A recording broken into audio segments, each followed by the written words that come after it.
বাংলাদেশের এভিয়েশন ও পর্যটন খাতের বিকাশ ও সম্ভাবনাকে সামনে রেখে aviation and tourism journalists forum of Bangladesh ATJFB-র আয়োজনে রাজধানীতে অনুষ্ঠিত হলো বিউটিফুল বাংলাদেশ রান 2025।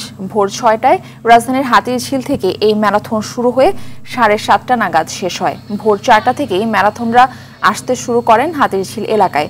উৎসব মুখর পরিবেশে নানান বয়সের প্রতিযোগীদের অংশগ্রহণে ম্যারাথনের উদ্বোধন ঘোষণা করেন বাংলাদেশ ট্যুরিজম বোর্ডের প্রধান নির্বাহী কর্মকর্তা আবু তাহের মোহাম্মদ জাবের।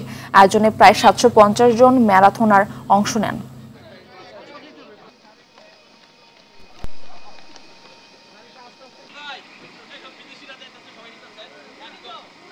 ম্যারাথন তো ডেফিনেটলি সবার জন্য গুরুত্বপূর্ণ, কজ অফ হচ্ছে গিয়ে আপনি যে কোনো ফিজিক্যাল অ্যাক্টিভিটিসে আপনি যখন যুক্ত থাকবেন তখন আপনি অটোমেটিকলি একটা খুব ভালো রুটিনের ভেতরে চলে আসবেন, আপনার লাইফস্টাইলটাই চেঞ্জ হয়ে যাবে। আমাদের স্বাস্থ্য সচেতনতার যে বিষয়গুলো ওগুলো পেশাগত কাজের জন্য আসলে ওইভাবে আমরা গুরুত্ব দেই না, যে কারণে এই ছোটোখাটো যে রানগুলো হয় সেগুলো আমাদের জন্য আসলে খুবই উপকারী।